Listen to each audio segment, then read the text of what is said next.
नमस्कार दोस्तों, स्वागत है आपका अपना channel Anoop multipurpose English classes में। आज हम लोग फिर पढ़ेंगे कंजक्शंस का पार्ट 3। इसके पहले हम लोगों ने कंजक्शंस का पार्ट 1 और पार्ट 2 पढ़ा था, ठीक है। और हम आशा करते हैं कि पार्ट 1 और पार्ट 2 आप लोग को अच्छे से क्लियर हो गया होगा। और जो हमारे चैनल से नए जुड़े हैं वो सबसे पहले क्या करें कि कंजक्शंस के पार्ट 1 और पार्ट 2 को देख ले, ताकि पार्ट 3 समझने में आप लोगों को किसी प्रकार का कोई प्रॉब्लम नहीं हो। अब समय को नष्ट न करते हुए हम लोग आइए जानते हैं पार्ट 3 के अगले रूल से, ठीक है। ये रूल क्या कह रहा है? रूल नंबर 5 है ये। रूल नंबर 5 ये कह रहा है, जब सेंटेंस को नो सुनर से स्टार्ट किया जाता है तो नो सुनर के ठीक बाद डू, डज, डिड या हैड का यूज किया जाता है। तो सबसे पहले आप लोगों ने क्या समझा कि नो सुनर से संबंधित जो बात हमने पहले जाना था वो किन पॉइंट्स पे केयर करना था। पार्ट 1 में हम लोगों ने जाना था कि सबसे पहले जो है आपको नो सुनर का पेयर देखना होता। सबसे पहला चीज़ आपको क्या देखना है? नो सुनर का पेयर। और नो सुनर का पेयर क्या होता है? जी बिल्कुल सही कहा आपने, दैन होता है, THAN दैन। यदि आपने इसका स्पेलिंग गलत कर दिया, THEN कर दिया, तो ये 100% क्या हो जाएगा? इनकरेक्ट हो जाएगा। अब दूसरा स्टेप हमारा इसमें क्या कह रहा है कि जैसे ही अब हमारा सेंटेंस नो सुनर से स्टार्ट होगा तो इसके ठीक बाद आपको क्या देखना है? एकदम ठीक बाद आपको ये चेक करना है कि डू आ रहा है कि नहीं, डज आ रहा है कि नहीं, डिड आ रहा है कि नहीं, या हैड आ रहा है या नहीं। ये कहने का मतलब क्या है? ये या तो डू आएगा इसके बाद, या डज आएगा, या डिड आएगा, या हैड आएगा। कहने का मतलब क्या है? और कि इसमें इन्वर्सन का यूज किया जाता है। इन्वर्सन क्या होता है? जिसमें सब्जेक्ट के पहले वर्ब आता है उसको हम लोग इन्वर्सन कहते हैं, ठीक है। और यहाँ पे यही रूल अप्लाई किया जा रहा है, ठीक है। तो देखते हैं मीन्स में ये क्या कह रहा है। देखिए मीन्स में ये कह रहा है नो सुनर डू या does plus subject plus V1।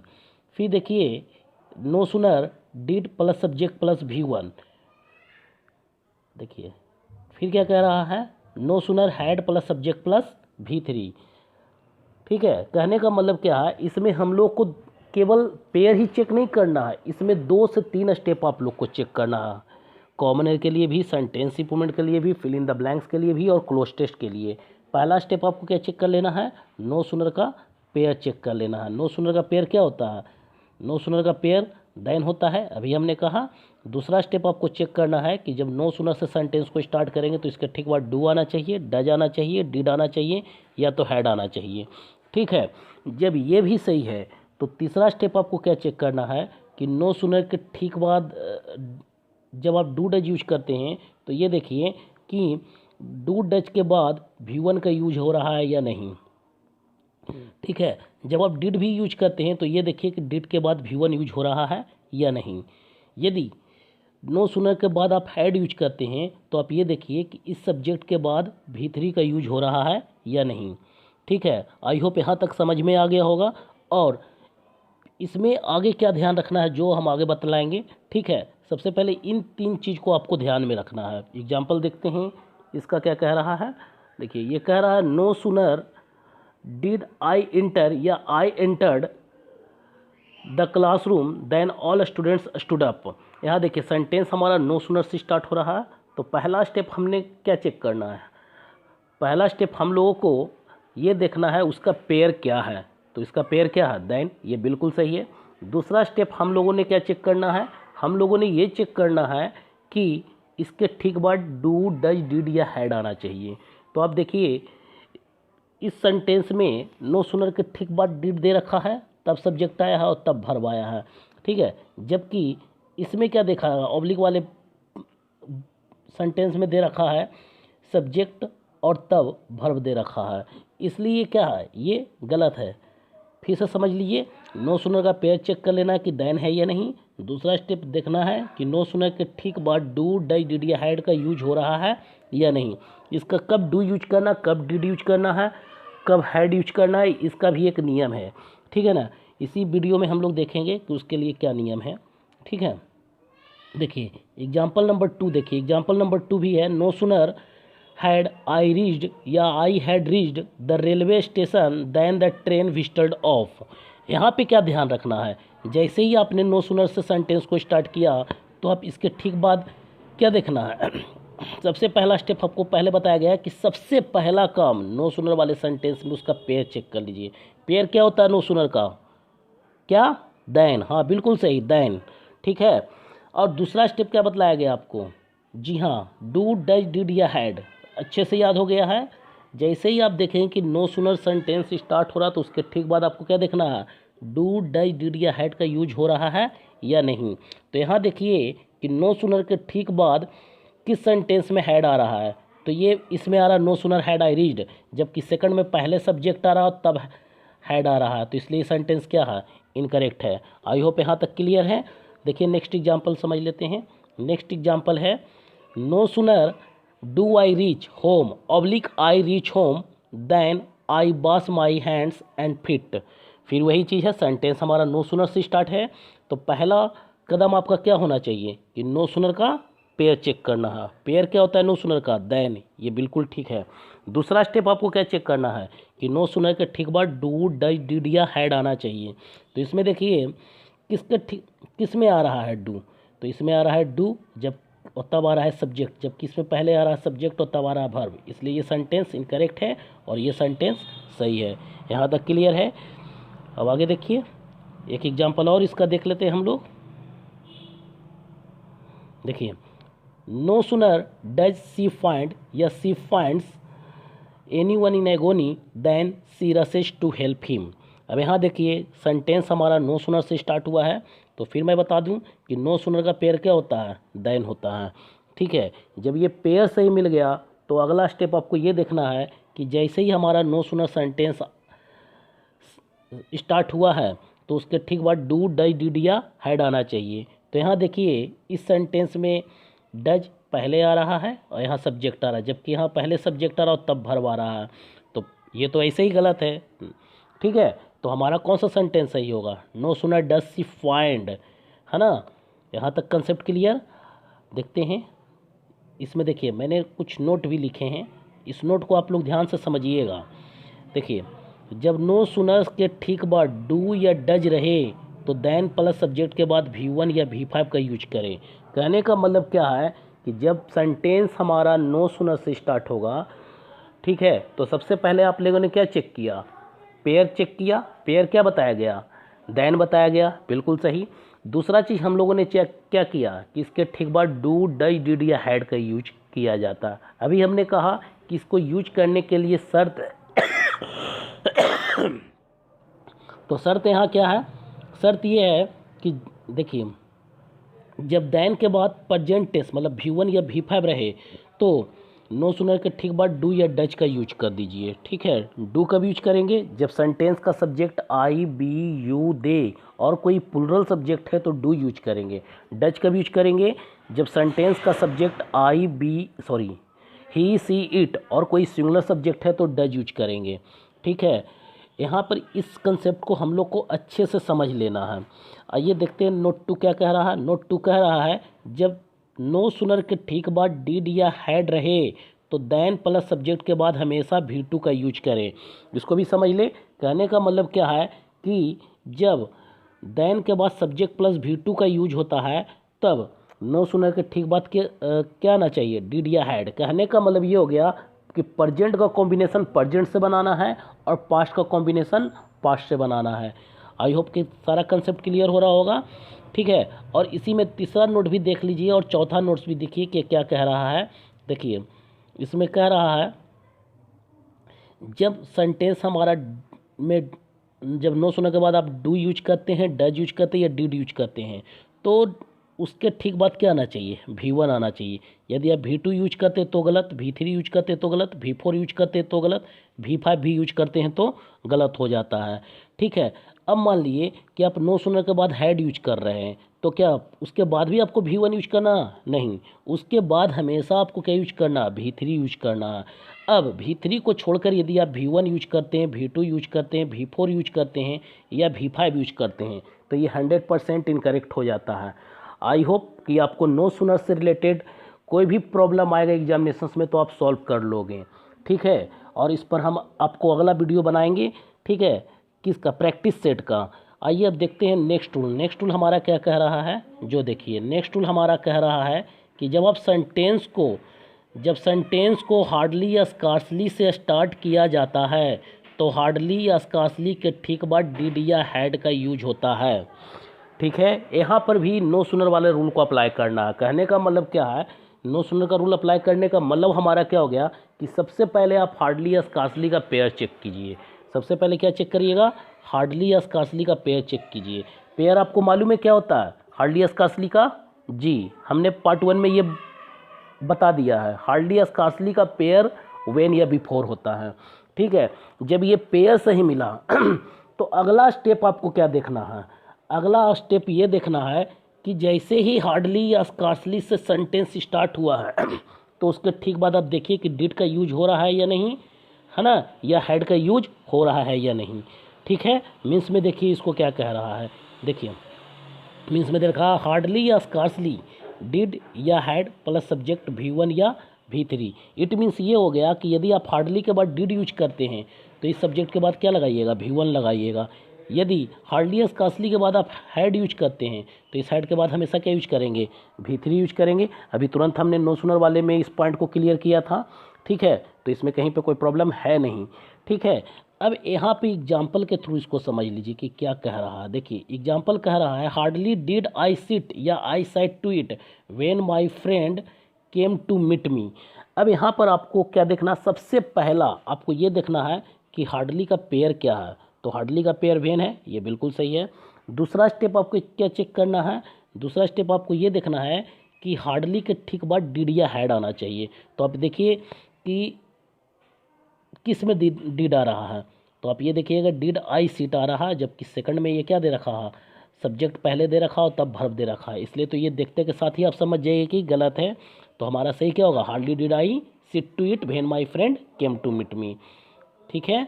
आइए दूसरा एग्जाम्पल देखते हैं इसका। दूसरा एग्जाम्पल क्या रखा, कहता है हार्डली हैड आई स्लेप्ट या I slept when someone wrong me up. फिर इसमें भी वही चीज़ चेक करना है। सबसे पहला क्या काम करना है, हार्डली का पेयर चेक कीजिए, पेयर क्या होता है, व्हेन, तो बिल्कुल सही है। दूसरा थिंग आपको क्या चेक करना है कि हार्डली के ठीक बाद हैड आना चाहिए, तो हैड किस में दे रखा है, हैड आई स्लेप्ट इसमें दे रखा, तो यही सेंटेंस सही है। इसमें सब्जेक्ट दे रखा और इसमें वर्ब दे रखा, इसलिए ये सेंटेंस गलत है। तो पूरा कंप्लीट सेंटेंस क्या होगा, hardly had I slept when someone wrong me up. Concept clear हो रहा, हाँ बिल्कुल अच्छे से क्लियर हो रहा होगा। अगर नहीं समझ में आ रहा है तो कृपया कमेंट बॉक्स में अपना कमेंट ज़रूर दें ताकि हम और भी अच्छे से इसको समझाने का कोशिश करें, ठीक है। लॉकडाउन का फ़ायदा उठाइए आप लोग, जब तक लॉकडाउन है ना, कहीं जाना नहीं है, घर पे रहना है, सुरक्षित रहना है, इससे बेटर कोई उपाय तो है नहीं। हम भी बाहर फंसे हुए हैं, लेकिन हम भी क्या कर रहे हैं, टाइम को यूटिलाइज कर रहे हैं, ठीक है ना। तो आइए देखते हैं यहाँ क्या करना है। नोट में क्या कह रहा है ये देखिए, हार्डली या स्कार्सली के बाद डिड या हैड का यूज होने पर व्हेन या बिफोर के बाद सब्जेक्ट प्लस V2 का यूज होता है। यहाँ पर केवल इस चीज़ को आपको समझ लेना है कि जैसे ही हमारा सेंटेंस हार्डली या स्कार्सली से स्टार्ट होता है तो उसमें 3 पॉइंट्स को आपको केयर करना है। पहला पॉइंट क्या केयर करना है कि हार्डली या स्कार्सली का पेयर चेक कर लिए कि व्हेन या बिफोर दिया गया कि नहीं। दूसरा चीज़ ये देखना है कि हार्डली या स्कार्सली के ठीक बाद डिड या हैड का यूज हुआ है या नहीं। और जो तीसरा मोस्ट इंपॉर्टेंट चीज़ आपको देखना है यहाँ कि हार्डली या स्कार्सली का यूज केवल और केवल पास्ट टेंस में करना, प्रेजेंट या फ्यूचर टेंस में आपको भूल के भी नहीं करना है, समझ गए ना। तो इस चीज़ को एकदम माइंड में रख लीजिए, हार्डली के बाद आप डिड यूज करें या हैड यूज करें, व्हेन के बाद हमेशा क्या करना होगा, आपको सब्जेक्ट प्लस V2 का ही यूज करना होगा। यही इसी चीज़ को हमने नोट में लिख दिया है, ठीक है। ये रूल भी अच्छे से समझ में आ गया। आइए नेक्स्ट रूल देखते हैं क्या कह रहा है। देखिए नेक्स्ट रूल हमारा कह रहा है कुछ ऐसे कंजक्शंस हैं जिसके ठीक बाद शैल या विल का यूज नहीं किया जाता है। मोस्ट इंपॉर्टेंट रूल्स है, हर कॉम्पिटिटिव एग्जामिनेशंस में इससे क्वेश्चंस रहता ही रहता है, चाहे फिल इन द ब्लैंक्स के रूप में रहे, सेंटेंस स्टेटमेंट के रूप में रहे, कॉमन एरर के रूप में रहे, लेकिन रहता ही रहता है। इसलिए एकदम इस लिस्ट को अच्छे से याद कर लीजिएगा, ठीक है। लिस्ट फिर से सुनिए क्या कह रहा है कि कुछ ऐसे कंजक्शंस हैं जिसके ठीक बाद शैल या बिल का यूज नहीं किया जाता है। ठीक है, ये कंजक्शंस है, तो कंजक्शंस का पोजीशन सेंटेंस के शुरू में भी हो सकता है और मिडिल में भी हो सकता है। ठीक है ना, तो इसलिए इस लिस्ट को याद कर लीजिए। लिस्ट हमारा देखते चले जाए क्या क्या है। देखिए लिस्ट है if, until, unless, when, before, after, as soon as long as, in case, as if, suppose, provided that, till, whenever तथा आई 20। ये टोटल 15 लिस्ट हैं। ये 15 लिस्ट को आप एकदम अच्छे से याद कर लिए। सेंटेंस में ये शुरू में आ सकता है या तो मिडिल में भी आ सकता है, लेकिन रूल वहीं से फॉलो करेगा जहाँ से ये सेंटेंस स्टार्ट होगा। ठीक है ना, कहने का मतलब कि इफ से यदि इफ को सेंटेंस के बिगिनिंग में रखते हैं तो ये आपको बिगिनिंग में ही आपको देखना होगा कि इफ प्लस सब्जेक्ट के ठीक बाद शैल बिल का यूज नहीं आना चाहिए। ठीक है ना, यदि आप मिडिल में रखते हैं तो आपको मिडिल में भी ये चेक करना होगा कि इसके ठीक बाद शैल या बिल का यूज नहीं होता है। मीन्स में देखिए हमने यहाँ पे दे रखा है कि इफ प्लस इन सारे लिस्ट के बाद क्या नहीं यूज करना। तो इन सारे लिस्ट के बाद क्या आएगा, सबसे पहले तो एक सब्जेक्ट आएगा। ठीक है, सबसे पहला काम क्या करना है, सब्जेक्ट को चेक कर लीजिए कि इसके ठीक बाद सब्जेक्ट का यूज हो रहा है या नहीं। ठीक है, और उस सब्जेक्ट के ठीक बाद देखिए ना कि जैसे ही आप शैल और बिल देख रहे हैं, ठीक है ना, तो तुरंत उस पार्ट में एरर मार दीजिए। क्या जाता है, समझ रहे ना बात को बात को समझिएगा अच्छे से। अब यहाँ पर अब यदि सेंटेंस इंप्रूवमेंट की बात करते हैं तो इस शैल बिल प्लस V1 को हटा कर क्या यूज किया जाएगा। तो देखिए यहाँ हमने दे रखा है, क्या दे रखा है कि किसके साथ आपको V1 यूज करना, शैल बिल को हटा कर क्या यूज करना है। तो ये तो सब्जेक्ट रहेगा ही, ठीक है ना, और ये शैल बिल को हटाकर जो हम लोग यूज करेंगे, ठीक है, वो क्या यूज करेंगे, इस शैल बिल प्लस V1 को हटा के हम लोग यूज करेंगे, देखिए क्या यूज करेंगे, ठीक है ना, ये V1 यूज करेंगे या तो V5 यूज करेंगे। अब शर्त ये है कि किस सब्जेक्ट के साथ V1 लगाना है और किस सब्जेक्ट के साथ V5 लगाना है। ठीक है, तो पहला चीज़ आपको जो शर्त पूरा करना है आपको ये देख लेना है, ठीक है ना, क्या कि जब आप सेंटेंस को आई, बी, यू, दे या किसी भी पुल्लर सब्जेक्ट से स्टार्ट कीजिए तो इसके बाद क्या लगाइएगा, V1 लगाइएगा। कंसेप्ट क्लियर है। जब सेंटेंस को आप ही से स्टार्ट करेंगे, सी से स्टार्ट करेंगे, इट से स्टार्ट करेंगे या किसी भी सिंगुलर सब्जेक्ट से स्टार्ट करेंगे तो इसके बाद क्या लगाएंगे, V5 लगाएंगे। एकदम यहाँ तक कंसेप्ट क्लियर है, कहीं पे कोई कन्फ्यूजन नहीं होगा, ठीक है ना। बट मोटा मोटी ये समझ लीजिए आप कि किसी भी सेंटेंस में दो फ्यूचर क्लॉज का यूज नहीं किया जा सकता है। यदि दो फ्यूचर इंडेफिनिट का यूज किया जाएगा तो जिस पार्ट में भी if, until, unless, when, before, as soon as long as, in case, as if, suppose, provided that, till, whenever, आई बिस रहे, उसके ठीक बाद आप क्या कीजिए, फ्यूचर इंडेफिनिट को प्रेजेंट इंडेफिनिट में कन्वर्ट कर दीजिए। बस यही तो देखना है, ठीक है। अब आइए देखते हैं इसका एक नोट का पॉइंट क्या कह रहा है। देखिए यहाँ नोट का पॉइंट कह रहा है, इस पॉइंट को भी समझना बहुत ज़रूरी है, ठीक है ना। नोट का पॉइंट कह रहा है अनटिल तथा अनलेस के बाद ना तो शैल बिल का यूज होता है ना ही नॉट का यूज किया जाता है। जी हाँ, मतलब कि अनटिल तथा अनलेस के लिए आपको दो रूल याद रखने पड़ेंगे। पहला चीज़ आपको क्या ध्यान रखना है कि इसके बाद शैल बिल का भी यूज नहीं कर सकते हैं और ना ही नॉट का यूज कर सकते हैं। किसके किसके बाद, अनटिल तथा अनलेस के बाद। और अनटिल का स्पेलिंग UNTIL, ये याद रखना है, ठीक है। बहुत बार स्पेलिंग एरर में दे चुका है इसको। अब देखिए इन सारे वर्ड्स को हम लोग कैसे याद रख सकते हैं। जो देखिए इसको याद रखने के लिए हमने एक ट्रिक कोड बना लिया है, ठीक है ना। आपको ये पूरा का पूरा वर्ड याद हो जाएगा। सबसे पहले तो देखिए कि ट्रिक कोड क्या कह रहा है, बाउ टू IPS, बाउ टू IPS मतलब बी से बिफोर हो गया, ए से हमारा क्या क्या हो गया, आफ्टर हो गया, एज सुन एज हो गया, एज लॉन्ग हो गया, एज इफ हो गया, ठीक है। व्हेन से क्या हो गया, व्हेन हो गया और व्हेन ओवर हो गया, व्हेन, व्हेन एवर। टी से क्या हो गया, टिल। यू से क्या हो गया, अनटिल तथा अनलेस। आई से क्या हो गया, इन केस, आई बिस, है ना। पी से क्या हो गया, प्रोवाइडेड दैट। एस से क्या हो गया, सपोज। इस तरीके से है हम लोग किसी भी लंबे लिस्ट को एक ट्रिक कोड बनाकर याद रख सकते हैं। ये तो हो गया ट्रिक, और नीचे ये कोड लिखा गया, मतलब कि ये कोड क्या दिया गया कि बी से कितने वर्ड हैं, है ना, उसका ये कोड दिया गया है।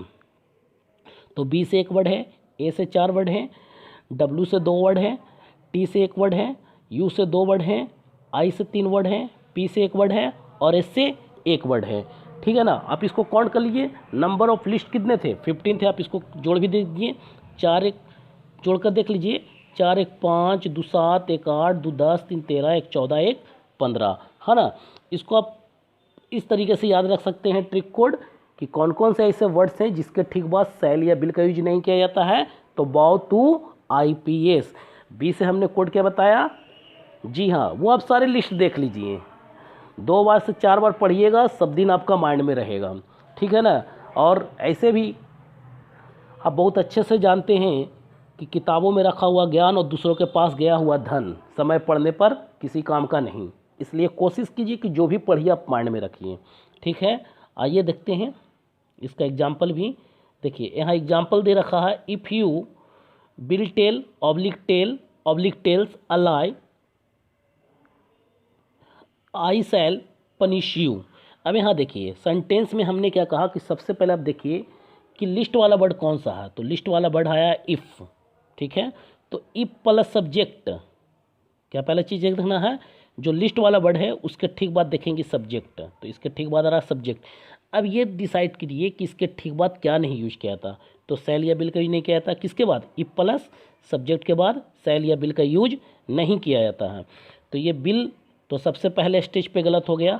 अब हमारे सामने ऑप्शन 2 ऑप्शन बच गया, टेल बच गया और क्या बच गया, टेल्स। टेल V1 है और टेल्स V5 है। अब सवाल उठता है कि ये टेल यूज करे कि टेल्स यूज करे। तो अभी हमने बताया कि जब सेंटेंस का सब्जेक्ट हमारा क्या होगा, यू होगा, तो यू के साथ क्या लगेगा, V1 लगेगा। यदि V5 यूज करेंगे तो क्या हो जाएगा, इनकरेक्ट हो जाएगा। अगला क्लॉज हमारा फ्यूचर इंडिफिनिट में रहेगा ही रहेगा। लेकिन जिस क्लॉज में भी if, until, unless, when ever रहेगा, उस क्लॉज में आपको सेल बिल का यूज किसी भी कीमत पर नहीं करना है। समझ रहे बात को। नेक्स्ट एग्जाम्पल देखिए। नेक्स्ट एग्जाम्पल ये मैंने फिल इन द ब्लैंक्स के रूप में दे रखा। अभी आपको बताना है, ठीक है ना, कि ये कौन सा सही होगा, कौन सा ऑप्शन। देखिए, I shall inform you as soon as they blank here. अब यहाँ देखिए कि लिस्ट वाला वर्ड कौन आया है, जी बिल्कुल सही कहा आपने, एज सुन एज आया है। तो एज सुन एज जैसे ही आया तो आपको क्या देखना कि एज सुन एज के बाद ये सब्जेक्ट आया है। ठीक है ना। तो as soon as plus subject के ठीक बाद आपको क्या नहीं यूज करना है, क्या कहा, बिल्कुल सही, सेल बिल का यूज नहीं करना। तो जिस ऑप्शंस में भी सेल या बिल आया है उस ऑप्शंस को पहले आप एलिमिनेट कर दीजिए। देखिए ऑप्शन नंबर ए दे रखा है बिल कम, तो ये गलत हो गया। ऑप्शन नंबर सी दे रखा है बिल कम, मतलब दोनों सेम ऑप्शन दे रखा है, बाय मिस्टेक लिख दिया गया ऐसा। ठीक है ना। खैर कोई बात नहीं, ये दोनों ऑप्शन तो पहले ही स्टेज में एलिमिनेट हो गए। अब देखिए यहाँ क्या कह रहा है, ऑप्शन नंबर बच गया बी और D. Option number B V5 है और ऑप्शन नंबर डी V1 है। ठीक है। अब यहाँ देखिए ब्लैंक स्पेस के पहले क्या दे रखा है, ब्लैंक स्पेस के पहले दे रखा है दे कैसा सब्जेक्ट है, एक पुल्लर सब्जेक्ट है। और पुल्लर सब्जेक्ट के साथ हम लोग कैसा वर्ब यूज करते हैं, अभी हमने बताया कि जब सेंटेंस को आई बी यू दे या किसी भी पुल्लर सब्जेक्ट से स्टार्ट करते हैं तो उसके साथ V1 का यूज करते हैं। तो इसलिए हमारा क्या होगा, कम सही होगा और कम्स गलत हो जाएगा। कंसेप्ट क्लियर हो रहा। हाँ देखिए यहाँ पर ये कंजक्शन है, तो ये कंजक्शन का पोजीशन सेंटेंस में 2 जगहों पे होता है। मैंने पार्ट 1 में इन सारे चीज़ का जिक्र किया है। ठीक है ना। या तो सेंटेंस के शुरू में या तो सेंटेंस के मिडिल में, और यहाँ पे ये सेंटेंस के मिडिल में आ गया कंजक्शंस। क्लियर है। अब आइए देखते हैं थर्ड एग्जाम्पल हमारा क्या कर रहा है, wait here for him until he from his office. तो देखिए एग्जाम्पल नंबर 3 क्या कह रहा है, एग्जाम्पल नंबर 3 है wait here for him until he blank from his office. अब यहाँ देखिए कि ब्लैंक स्पेस के पहले क्या दे रखा है, अंटिल ही। अंटिल जैसे ही देखिए तो आपको क्या यूज करना है, 2 रूल आपको माइंड में रखना है। सबसे पहला चीज़ कि अंटिल तथा अनलेस के बाद ना तो नॉट का यूज किया जाता है और ना ही सेल बिल का यूज किया जाता है। तो जिस ऑप्शंस में भी सेल बिल दिखे या नॉट दिखे तो उस ऑप्शंस को पहले क्या कर दीजिए, एलिमिनेट कर दीजिए। ठीक है। अब यहाँ देखिए ऑप्शन नंबर ए दे रखा डज नॉट रिटर्न। ठीक है। ऑप्शन नंबर बी दे रखा है विल नॉट रिटर्न। तो ये दोनों ऑप्शन तो पहले ही स्टेज पे इनकरेक्ट हो गए ना। ऑप्शन नंबर सी क्या दे रखा है, रिटर्न्स, और ऑप्शन नंबर डी दे रखा है रिटर्न, मतलब सी ऑप्शन है V5 और डी ऑप्शन क्या है, V1 है। ठीक है। अब यहाँ देखिए कि ब्लैंक स्पेस के पहले कैसा सब्जेक्ट है, ही है, तो ही के साथ क्या आएगा, तो ही के साथ आपको बताया गया है कि V5 आता है, मतलब रिटर्न्स होगा। यदि आप रिटर्न यूज करते हैं तो 100% क्या होगा, इनकरेक्ट होगा। अब अगला रूल देखते हैं हम लोग क्या कह रहा है। अगला रूल है, देखिएगा, ये रूल कह रहा है कि कुछ ऐसे शब्द हैं जिसके बाद एज या बी का यूज नहीं होता है। ठीक है, कहने का मतलब क्या है, यदि ये सारे शब्द सेंटेंस में आएंगे तो उसके बाद यदि एज या बी मिलेगा तो वो क्या हो जाएगा, इनकरेक्ट हो जाएगा। वो सारे वर्ड कौन कौन से हैं, देखिए यहाँ पर ध्यान से देख लीजिए, ये सारे वर्ड कौन कौन से हैं। ठीक है, देखिए ये name, dub, call, appoint, elect, make, choose, think. अब आप इसे भी ट्रिक कोड के माध्यम से याद रख सकते हैं। और इन सारे वर्ड्स का ट्रिक कोड क्या है, देखिए ये है team code, team CND, team CND। इसका मतलब क्या हो गया कि टी से हमारा कौन सा वर्ड है, तो टी से है थिंक। ठीक है, एक वर्ड है। ई से कौन वर्ड है, ई से है इलेक्ट, ये भी एक वर्ड है। ए से क्या है, ए से है अपॉइंट, ये भी एक वर्ड है। एम से क्या है, मेक। सी से क्या है, तो सी से दो वर्ड है ना, कॉल है और चूज है। एन से क्या है, तो एन से हमारा है नेम, और डी से क्या है, डब। तो इसको हम लोग इस तरीके से याद रख सकते हैं, ये 8 वर्ड है ना, 2 2 4 2 6 2 8, है ना। आप काउंट कर सकते हैं इसको, 1 2 3 4 2 6 1 7 1 8। ट्रिक कोड क्या है, टीम CND। CND मतलब क्या, इसको याद रखना, जिस तरह से ऑप्शन में दिया जाता है, रीजनिंग में, मैथमेटिक्स में ऑप्शन दिया हुआ रहता है, कैन नॉट डिटरमाइंड। ठीक है ना, और टीम तो आप लोग जान ही रहे हैं। ठीक है, तो यहाँ तक कंसेप्ट क्लियर हो गया है। अब इसका एग्जाम्पल देखिए कि एग्जाम्पल क्या कह रहा है। देखिए एग्जाम्पल देखिए, ही कॉल्ड मी ए फूल या एज अ फूल। तो अभी हमने क्या कहा कि इन सारे वर्ड्स के बाद एज या बी का यूज नहीं करना। तो कॉल आ रहा तो ही कॉल्ड मी अ फूल बोलेंगे, यदि एज अ फूल बोलेंगे तो क्या हो जाएगा, इनकरेक्ट हो जाएगा। एग्जाम्पल नंबर 2 देखिए क्या कह रहा है, he was appointed A clerk या एज अ क्लर्क। तो अपॉइंट आ रहा है, तो अपॉइंट के बाद तो एज आएगा नहीं, तो आप क्या कहिएगा, ही अपॉइंटेड अ क्लर्क। ठीक है ना, तो ये सही होगा। एज अ क्लर्क बोलिएगा तो क्या हो जाएगा, इनकरेक्ट हो जाएगा। तो ये आपको याद रखना है, टीम CND। टीम CND का मतलब क्या हो गया, अभी हमने बताया। टी से क्या हो गया, थिंक। ई से क्या हो गया, इलेक्ट। ए से अपॉइंट। एम से मेक। सी से कॉल, चूज, है ना। एन से आपका क्या बताया गया है, नेम, वेरी गुड। और डी से डब। कंसेप्ट क्लियर है, एग्जाम्पल भी क्लियर हो गया होगा। आइए नेक्स्ट टूल देखते हैं। नेक्स्ट टूल हमारा क्या कह रहा है, नेक्स्ट टूल ये कह रहा है, देखिएगा नेक्स्ट टूल कह रहा है क्या, कि कुछ ऐसे वर्ड्स हैं जिसके बाद एज का यूज किया जाता है, ना कि लाइक का। ठीक है, अब वो वर्ड याद रखना है कि ये ऐसे वर्ड्स हैं जिसके बाद एज का यूज होता है, लाइक का नहीं। जबकि एरर में क्या करेगा, इन सारे वर्ड्स के बाद हमेशा लाइक लगा देगा। अब वो सारे वर्ड्स है क्या, तो ये देखिए ये सारे वर्ड्स हैं। देखिए क्या दे रखा है, acknowledge, depict, describe, define, mention, portray, represent, treat, view, regard. ठीक है, यहाँ तक कहीं पे कोई प्रॉब्लम नहीं है। अब इसको भी हम लोग ट्रिक कोड के माध्यम से याद रख सकते हैं, और हमने इसके लिए ट्रिक कोड क्या बनाया है, MRP TV दा, MRP TV दा। ठीक है, देखिए MRP TV दा। एम से हमारा कौन सा वर्ड हो गया, एम से एक वर्ड है और वो क्या है, मेंशन। आर से हमारे दो वर्ड हैं, दो वर्ड कौन कौन से हैं, रिगार्ड हैं और रिप्रेजेंट हैं। पी से हमारे कौन से वर्ड हैं, एक वर्ड है पोर्ट्रे। टी से कितने वर्ड हैं, एक वर्ड है, वो क्या है, ट्रीट। भी से हमारे कितने वर्ड हैं, भी से भी एक वर्ड है, व्यू। डी से 3 वर्ड हैं, कौन कौन, डिपिक्ट, डिस्क्राइब, डिफाइन। और ए से एक वर्ड है, एक्नॉलेज। आई होप कि इस तरह से आप ट्रिक कोड याद रखकर क्वेश्चन को इजी वे में सॉल्व कर सकते हैं। ठीक है, मतलब कि सारे के सारे लिस्ट आपके माइंड में रहेंगे तो क्वेश्चन सॉल्व होंगे ही। देखिए इसका एग्जाम्पल देखिए, एग्जाम्पल कह रहा है, I regard her as my sister या लाइक माई सिस्टर। अभी हमने बोला कि जहाँ कहीं भी रिगार्ड दिखेगा उसके बाद क्या आएगा, एज आएगा। यदि आप लाइक यूज करते हैं तो क्या हो जाएगा, इनकरेक्ट हो जाएगा। एग्जाम्पल नंबर 2 देखिए, he mention the leader as a clone या लाइक अ क्लोन। तो अभी हमने कहा मेंशन के बाद भी क्या यूज किया जाता है, एज यूज किया जाता है। लाइक का यूज करेंगे तो क्या हो जाएगा, इनकरेक्ट हो जाएगा, ही मेंशन, ठीक है ना। नेक्स्ट देखिए तीसरा एग्जाम्पल क्या कह रहा है, मुन्नी इज व्यूड एज या लाइक ए प्रोस्टिट्यूट। तो हमको मालूम है कि व्यूड के बाद क्या आता है, एज आता है, तो आई लगा देंगे, लाइक को इनकरेक्ट कर देंगे। एग्जाम्पल नंबर 4 देखिए, एग्जाम्पल नंबर 4 बोल रहा है ही वॉज ट्रीटेड एज या लाइक अ स्लेव।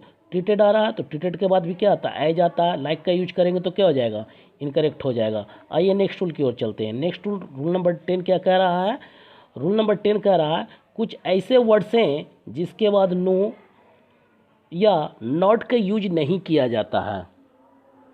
कुछ ऐसे वर्ड्स हैं जिसके बाद नो या नॉट का यूज नहीं किया जाता। आइए फटाफट जानते हैं कि कौन कौन से ऐसे वर्ड्स हैं जिसके बाद नो या नॉट का यूज नहीं किया जाता है। तो ये बहुत सारे वर्ड्स हैं, इनमें से हमने कुछ इंपॉर्टेंट वर्ड्स को लिख लिया है जो फ्रीक्वेंटली एग्जामिनेशंस में पूछे जाते हैं, ठीक है ना। तो आइए देखते हैं वो सारे लिस्ट कौन कौन से हैं। पहला है until, unless, lest, no sooner, hardly, scarcely, rarely, barely, neither, none, no, not, never, nothing, forbid, prevent, prohibit, seldom, etc, ठीक है ना। अब यहाँ ये देखिए नोट भी मैंने कर रखा क्योंकि बहुत सारे वर्ड्स हैं तो सारा को लिखना तो पॉसिबल है नहीं, तो इसको केवल एक ट्रिक से याद रखिएगा, डबल निगेटिव का यूज एक साथ नहीं किया जाता है। डबल निगेटिव का यूज एक साथ क्यों नहीं करते हैं, क्योंकि माइनस माइनस क्या होता है, प्लस होता है, इसलिए डबल निगेटिव का यूज एक साथ नहीं करना। जब सेंटेंस को निगेटिव बनाना है तो डबल निगेटिव हम लोग क्यों यूज करेंगे, नहीं तो वो तो पॉजिटिव सेंटेंस बन जाएगा, ठीक है ना। देखिए इसका एग्जाम्पल देखते हैं हम लोग।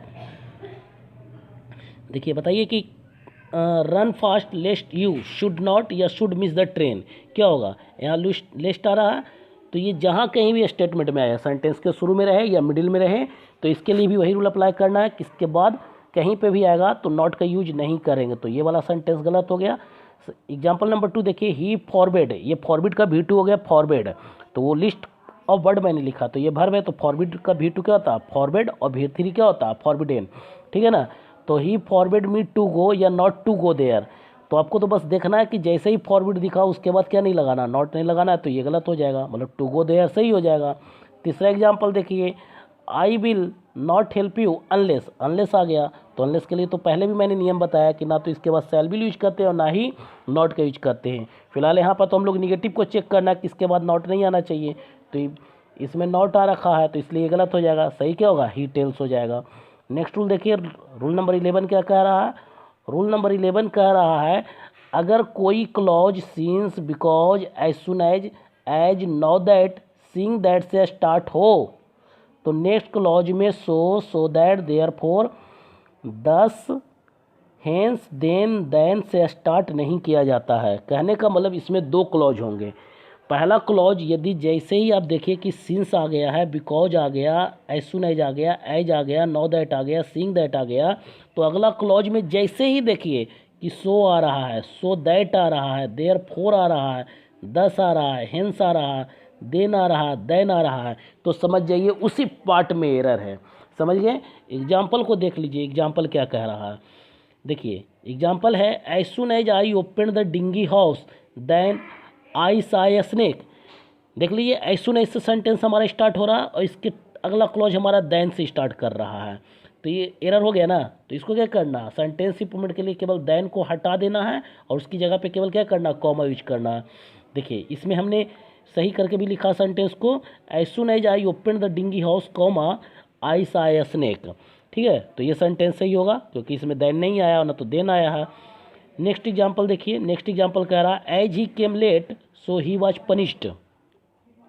देखिए एज से सेंटेंस स्टार्ट हो रहा है और यहाँ पे हमने सो यूज किया तो ये सेंटेंस क्या हो गया, इनकरेक्ट हो गया, ठीक है। इसको सही करने के लिए क्या करना है, सो को सेंटेंस से क्या करना है, सो को सेंटेंस से हटा देना है और उसकी जगह पे क्या यूज करना, कॉमा यूज करना। देखिए सही करके मैंने लिख दिया है as he came late comma he was punished, ठीक है। तो आई होप कि ये रूल आपको अच्छे से क्लियर हो गया होगा, है ना, और कहीं पे आपको कोई प्रॉब्लम नहीं आ रहा होगा इस रूल को समझने में, ठीक है। तो जिन लोगों ने हमारे पार्ट 1 पार्ट 2 को नहीं देखा है, ठीक है ना, सबसे पहले आप वो वीडियो को अच्छे से देख ले, ठीक है, उसको नोट डाउन कर ले और तब जाके आप पार्ट 3 देखिए ताकि आपको अच्छे से समझ में आएगा, ठीक। ठीक है। और जिन लोगों ने हमारे चैनल को सब्सक्राइब नहीं किया है, ठीक है, हमारे चैनल को सब्सक्राइब कर लिए ताकि हमारा वीडियो का अपडेट आप तक पहुंचता रहे। Thank you for watching. Thanks for watching.